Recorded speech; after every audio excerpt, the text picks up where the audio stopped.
সে নিয়ে এসে ঢুকালো মুসলিমদের মধ্যে ফাটল ধরাবার জন্য। মুসলিম জাতিকে ডিভাইড করতে হবে, না হলে ধ্বংস করা যাবে না এই জাতিকে। অনেক চেষ্টা করলাম, যুদ্ধ করে এদেরকে পারা যাবে না, কোনো কিছুতেই পারা যাবে না। তাহলে কিভাবে পারা যাবে? এদেরকে ভাঙন ধরাইতে হবে এদের মধ্যে। কিছু লোককে পয়দা করলো যারা বলতে লাগলো যে আলী এলাহ, আলী মাবুদ, উপাস্য, প্রভুত্বের অনেক গুণ রয়েছে তার মধ্যে, তিনি দিতে পারেন, তিনি নিতে পারেন, এবং তার কাছে বিশেষ এলেম রয়েছে বাতেনি, যে আবু বকরও জানে না, উমরও জানে না, উসমানও জানে না, কেউ জানে না, সাহাবারা কেউ জানে না। বুঝতে পেরেছেন? এই এলেম ওদের থেকে আসলো, যারা গ্রহণ করলো তারা বর্তমানে বিভিন্ন দেশে রয়েছে, যাদের বিভিন্ন দল, তারাও বিভিন্ন দলে বিভক্ত হয়েছে। তাদের মধ্যে যারা একেবারে আপনার বাতেনি আকীদা বিশ্বাসী, অর্থাৎ প্রত্যেকটি ইসলামের পরিভাষা যা রয়েছে, যেমন সালাত, যাকাত, হজ, সওম, প্রত্যেকটির বাহ্যিক ব্যাখ্যা নয়। বলছে সওম মানে এই রোজা পালন নয়, সালাত মানে এই নামাজ পড়া নয়, যাকাত মানে এই যাকাত নয়, এই যে যাকাত দিচ্ছে শতকরা 2.5%, এই সব নয়। এই ফিরকাটিকে বলা হয় বাতেনি ফিরকা। এই ফিরকাকে কি বলা হয়? এরা আসলে পরিচিত শিয়া বলে, শুনে রাখুন ভালো করে, এরা পরিচিত শিয়া বলে, কিন্তু শিয়াদের মধ্যে বিভিন্ন গ্রুপে ভাগ হয়েছে তারা। তার মধ্যে ইরানি জাতি, এরা ইসনা আশারিয়া, 12টি ইমাম নিষ্পাপ মাসুম, এতে বিশ্বাসী। আর আরেকটি দল বাতেনি বলে পরিচিত তারা। আর বাতেনিদের মধ্যে আবার কয়েক ভাগ হয়েছে। যেমন আমি বলেছি যে ভারত উপমহাদেশে যারা বর্তমানে নিজেদেরকে হানাফি বলে, তারা 5 ভাগে বিভক্ত হয়েছে, তেমনি এই বাতেনিরা কয়েক ভাবে বিভক্ত হয়েছে। তার মধ্যে কয়েকটির নাম বলছি আপনাদেরকে, যারা বাতেনি, অর্থাৎ শরীয়তের বাতিন রয়েছে, গোপনীয় রহস্য রয়েছে, গোপনীয় অর্থ রয়েছে, যে গভীরতাতে না গেলে ওগুলো জানবে না। যারা নামাজ পড়ে তারা নামাজই পড়ে, জাহিরটাই জানে, ভিতরের যে সালাতের অর্থ আছে জানেই না। যাকাত শতকরা 2.5 টাকা দেয়, শুধু বাহ্যিকটা জানে, আসল যে অর্থ সেটা জানেই না।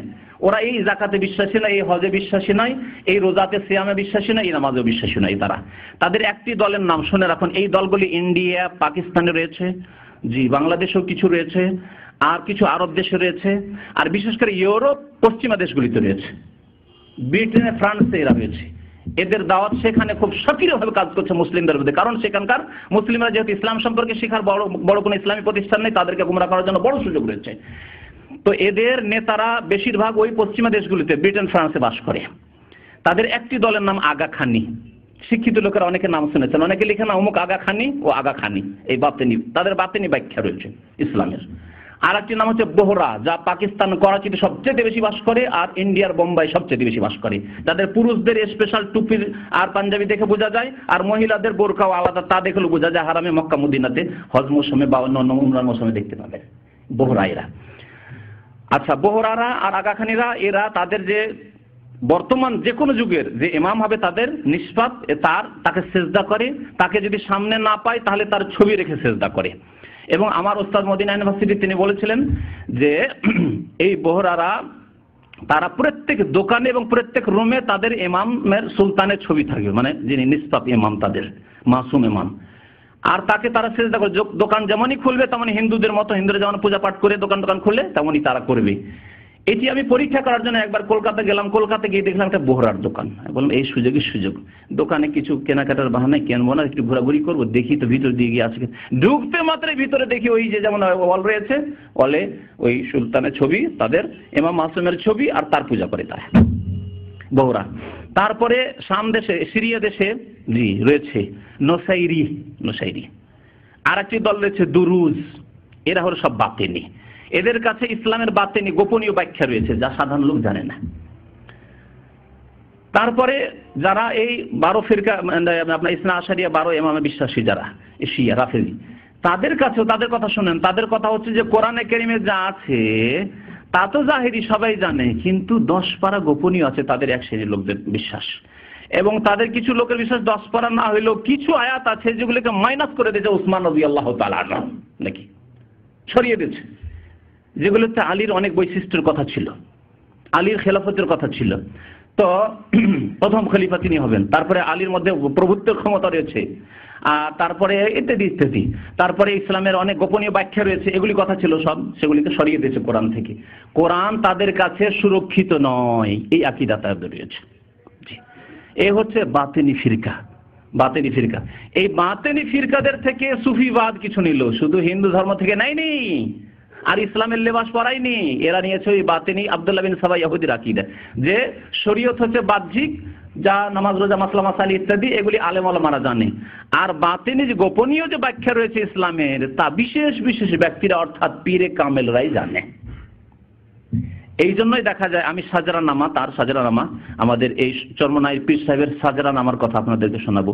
এই সাজরানামাতে যে সিলসিলা যিনি পৌঁছিয়েছেন, তিনি আবু বকর পর্যন্ত পৌঁছাননি, ওমর পর্যন্ত পৌঁছাননি, উসমান পর্যন্ত পৌঁছাননি। কোথায় পৌঁছেছেন? আলী রাদিয়াল্লাহু তাআলা আনহু পর্যন্ত। কেন? রহস্য কি?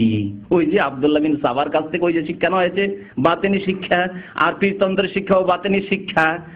জি, যার ফলে সাজারা যখন আসবে তখন আবার আরেকটু কিছু শোনাবো।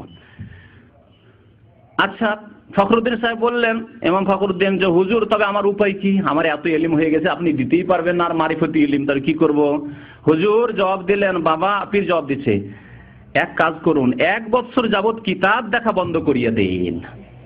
1 বছর যাবত কোরআন হাদিস পড়া, কিতাব দেখা বন্ধ করিয়ে দেন। বলুন, এইটি কোনো খাঁটি মুসলিম বলতে পারে যে কোরআন হাদিস পড়ায় আপনার মহা মুশকিল হয়ে গেছে, আল্লাহ পর্যন্ত পৌঁছাতে বাধা, সুতরাং আপনি 1 বছর স্টপ করে দেন? আমার মতো লোক 1 বছর যদি কোরআন হাদিস ছেড়ে কোম্পানিতে চাকরি করতে লাগে, তো আমার ইলম কতটা কমবে আপনি চিন্তা করেছেন? মদিনা ইউনিভার্সিটি থেকে পাশ করা হয়ে গেল প্রায় 14-15 বছর। যদি তখন থেকে যদি অন্য লাইনে চাকরি করতে লাগলাম, অনেক বেতনের অফার, কোম্পানিগুলিতে চাকরি করলে আরবি যেহেতু আমরা জানি কয়েকটি ভাষা, অনেক বেতন পাওয়া যাবে ইসলামী সাথে ইসলামী প্রতিষ্ঠান ছেড়ে দিয়ে। যদি সেখানে যেতাম তো আজ জিরোতে চলে আসতাম, যা পড়েছিলাম তা শেষ হয়ে যেত। জি, কি শিক্ষা দেওয়া হচ্ছে তাহলে? যে শরীয়ত শিখিও না, এ হচ্ছে আল্লাহকে পাওয়াতে বড় বাধা। জি, তাহাতে যতটুকু জায়গা খালি হইবে ওইখানে কিছু এলিমা মারিফাত রাখিতে চেষ্টা করিব, তখন ওখানে মারিফত দেব তোমাকে। অথবা মাওলানা সাহেব জঙ্গলের ভিতরে গিয়া কয়েকটি পুরাতন মসজিদে বসিয়া কাগজ কলম লইয়া লিখিতে আরম্ভ করিলেন, জঙ্গলে চলে গেলেন। বলুন, জঙ্গলে যাওয়া ইসলামে আছে নাকি? জুমার দিনে বলেছি, লা রহবানিয়াতা ফিল ইসলাম। নবী করিম সাল্লাল্লাহু আলাইহি সাল্লাম বলেছেন, ইসলামে বৈরাগ্যবাদ নেই, ইসলামে সন্ন্যাসী হওয়া নেই, বনে জঙ্গলে গিয়ে ইবাদত করা, উপাসনা করা ইসলামে নেই, হারাম। আল্লাহ কোরআনে সূরা হাদীদে বলছেন রহবানিয়াতান, কোরআনের আয়াত শুনে রাখুন। এখানে তো কোরআন আর হাদিস পাবেন না। শুনুন আমার কাছে কোরআন এবং হাদিস, এবং শিখতে অভ্যাস করুন। রহবানিয়াতান ইবতাদাউহা, তারা এই বৈরাগ্যবাদকে তারা আবিষ্কার করেছে, আল্লাহ বলছেন আবিষ্কার করেছে তারা। জি, আল্লাহর দিনে বৈরাগ্যবাদ নেই। 10 দিনের ইতিকাফ মাত্র আছে, তাতেও আপনি কোরআন হাদিসের চর্চা করেন, পড়াশোনা করেন, কোরআন তেলাওয়াত করেন, তাতে ইবাদত হচ্ছে, ইলম হচ্ছে আপনার। তার মধ্যে ইসলামিক আলোচনার সুযোগ হলে ইতিকাফ করছেন, ইসলামিক বক্তব্য রাখেন মসজিদে বসে বসে, মসজিদের বাইরে গিয়ে নয়, যাতে করে কোরআন হাদিসের হয় চর্চা হতে থাকে। শোনেন, তারপরে অথবা মাওলানা সাহেব জঙ্গলের ভিতরে গিয়ে কয়েকটি পুরাতন মসজিদ এসব করতে লাগলেন, কাগজ নিয়ে লিখালিখি করতে লাগলেন। ওটাও পছন্দ হলো না পীর সাহেবের। 1 বছর পরে পীর সাহেবের দরবারে হাজির হইয়া তিনি বলিলেন, আপনার আদেশ অনুযায়ী কোনো কিতাব দেখি নাই। 1 বছর কোনো কিতাব দেখে নাই, কিভাবে গুমরা করছে তাহলে? হুজুর বলিলেন, তবে এত দীর্ঘদিন কি করিয়াছেন? বলিলেন, হুজুর কিছু লিখিয়াছি, কিছু লিখিয়াছি। হুজুর বললেন, কি লিখিয়াছেন? আমাকে দেখান। হুজুরের কথা মতো সেই লেখা হুজুরের সম্মুখে লওয়া হইলে উহা দেখিয়া তিনি অবাক হইয়া বলেন, বাবা, এত বড় তফসির কিতাব না দেখিয়া লিখিয়াছেন? তফসির কবির লিখে দিয়েছেন তিনি। তফসির লিখেছেন, তাহলে তো কাম খারাপ হয়ে গেছে, তাহলে তো আরো এলেম বেড়ে গেছে। শোনেন, তার ভাষায় শোনেন, আমার ভাষায় না বলে পীর সাহেবের ভাষায় শোনেন। ইহাতে আপনার এলেম আরো বৃদ্ধি পাইয়াছে, তাই আপনাকে আমি মুরিদ করিতে পারিব না। তাহলে মুরিদ কারা হয়? জ্ঞানী হয় না জাহেল মূর্খ অকাটগুলি হয়? যত বড় জাহেল হবেন তত বড় মুরিদ হইতে পারবেন। বুঝতে পেরেছেন? কারণ যত বড় জাহেল হবেন তত শয়তানের শিকার করতে পারবে, শয়তান তত বেশি পথভ্রষ্ট করতে পারবে। আলেমকে, জ্ঞানীকে শয়তান পথভ্রষ্ট করতে পারে না। এলেম যত কমবে তত বেশি শয়তান সুযোগ নেওয়ার চেষ্টা করবে। বাস্তব কথা কিনা দেখুন, এলেম কমাচ্ছে কারণ শয়তানে গ্রাস করবে, তো তাদের সুযোগ নিতে হবে। এত বড় আলেম ফখরুদ্দিন রাজি, এত বড় মুফাসসির, তাহলে তো এলেম না কমালে শয়তান গ্রাস করতে পারছে নাকি? তাই আপনাকে আমি মুরিদ করিতে পারিব না। আপনাকে আমি দোয়া করি, প্রকাশ থাকে যে মাওলানা সাহেব যে কিতাব লিখেছেন তাহার নাম তফসিরে কবির, যাহার মূল্য এখনো 2-3 হাজার টাকা কমে নাই। যাই হোক, তারপরে কেমন করে তাকে মুরিদ বানাবে শোনেন। সেখান থেকে রওনা হইলেন, সেখান থেকে মৌলানা সাহেব গভীর এলেমের পরিচয়। মৌলানা সাহেব এই কথা শুনিয়া দুঃখিত মন নিয়ে, মানে মুরিদ তো আর হইতে পারলেন